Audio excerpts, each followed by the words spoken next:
What's up, guys? Spenny. Pride comes before destruction. We have learned that wisdom from the scriptures, and it has been proven true every second of every day that we've been covering politics. And those who think of themselves as untouchable or way smarter than they actually are the ones who are often destroyed.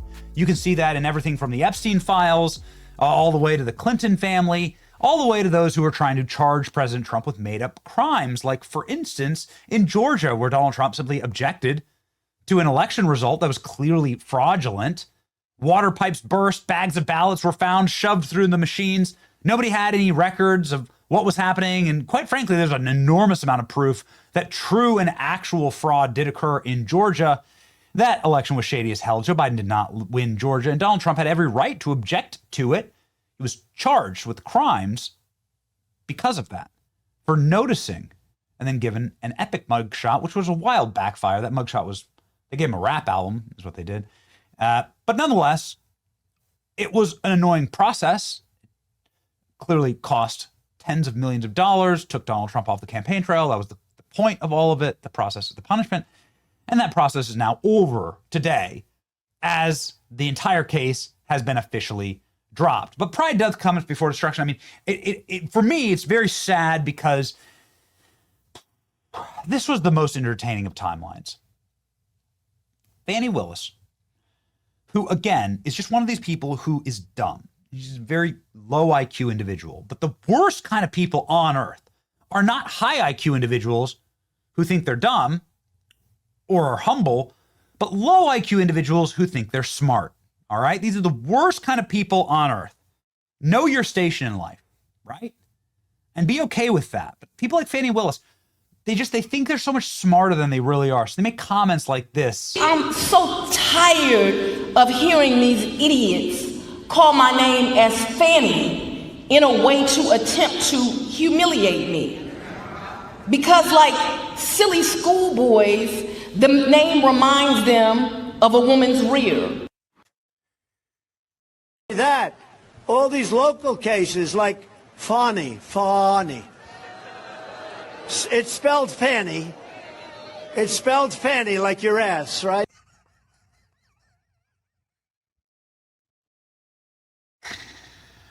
Oh my, how the mighty have fallen. It was an incredibly entertaining time. Remember, Fani Willis was taken off the case because they found out that she was banging the chief prosecutor, a guy named Nathan Wade. To a cabin with Miss Willis ever. Ever? Ever. All this time we've been together, thought nothing would last forever. Through thick and thin, good or bad, all I was happy, never sad.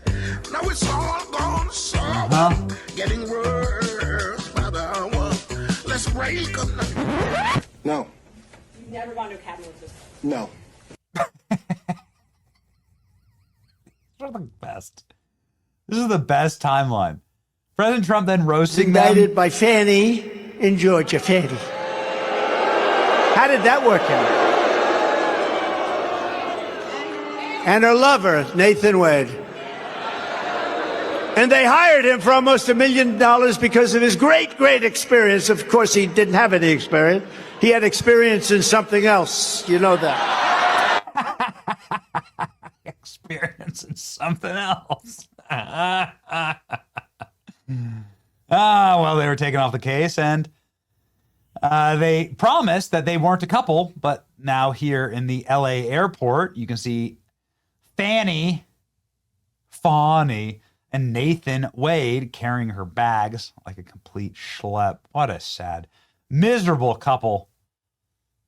Flomping through the airport in their pajamas. My, how the mighty have fallen. President Trump, total and complete exoneration here. Georgia prosecutor who took over the 2020 election interference case drops all charges against Trump and others.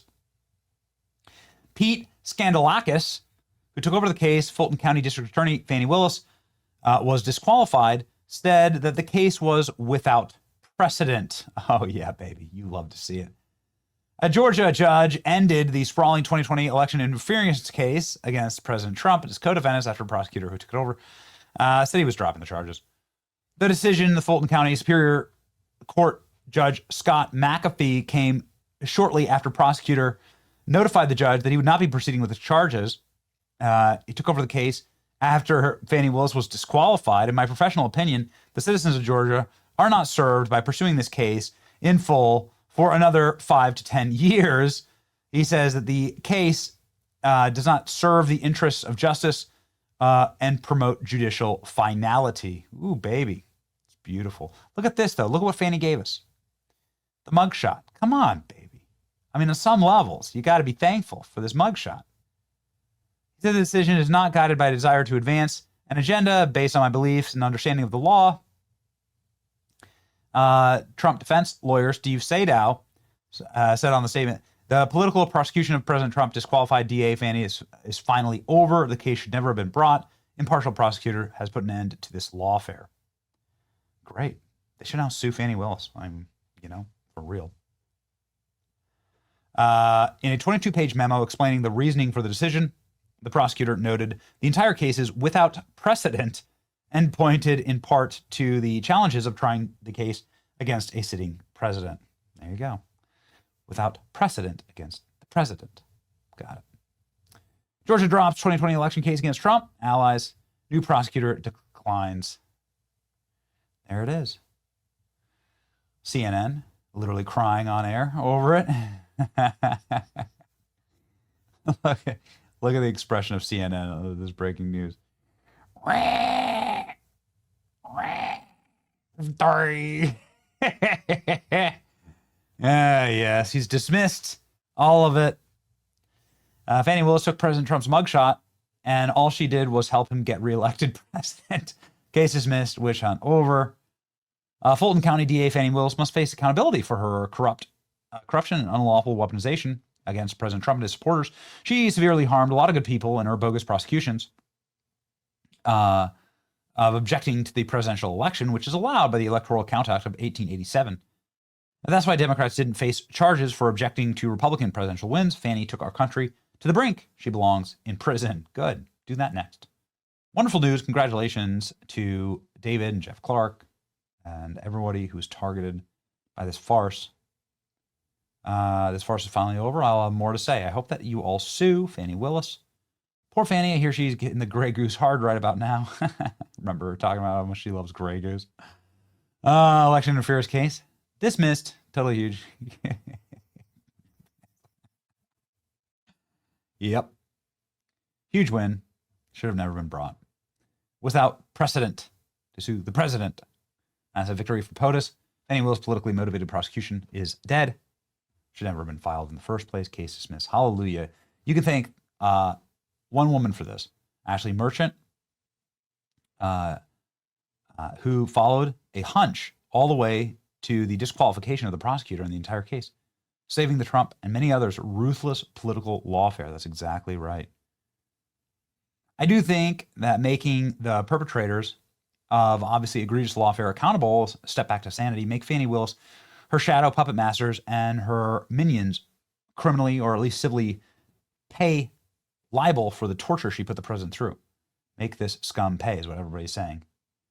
Lawfare must have consequences. Jack Smith failed and Trump is in the White House. Fani failed. Trump is in the White House. Alvin Bragg failed. Trump is in the White House. Letitia James fails. Trump is in the White House. They have to pay for their crimes. There you go. Happy Thanksgiving. And it's up. And it's gone. This is one step towards justice. But justice is not complete. Fani Willis and Nathan Wade have to be indicted by Pam Bondi and the DOJ. Great questions. Great questions for an interview sometime soon. All right, breaking today, a Georgia judge dismissing an election interference case against President Trump, tossing every charge against him and several co-defendants brought by District Attorney Fani Willis. It is the same case that gave us this iconic 2023 mugshot of then candidate Donald Trump. Correspondent Christina Coleman has the details, and we know that mugshot lives in the White House now. Christina? It sure does. You know, Pete Skandalakis, a newly appointed prosecutor on this case, killed all the charges against Trump and the other co-defendants. Skandalakis took over the Georgia election interference case after Fulton County District Attorney Fani Willis was disqualified over her alleged affair with the special prosecutor she appointed. In his memo explaining the reasoning for his decision, Skandalakis wrote, severing President Trump from the remaining defendants and conducting separate trials while simultaneously waiting for the conclusion of his term and addressing all of the aforementioned legal issues would be both illogical and unduly burdensome and costly for the state and for Fulton County. After the prosecutor's filing, Fulton County Superior Court Judge Scott McAfee dismissed the entire case against Trump and his co-defendants. President Trump was asked whether he was tracking this case during a recent press gaggle on Air Force One, and he did not seem worried or bothered by it at all. Take a listen. Willis case? I think so. I can't imagine it. I thought that case was over. I was told that case was totally over. Well, it's over now. President Trump's lead Georgia defense attorney released a statement on the charges getting dropped today. He said, quote, the political persecution of President Trump by disqualified DA Fani Willis is finally over. This case should never have been brought. A fair and impartial prosecutor has put an end to this lawfare. Also under Georgia law, if a case is dismissed because a prosecutor is disqualified, the accused can recoup attorney's fees, which could be millions of dollars in this case. So we'll see if Trump's lawyer pursues that as well.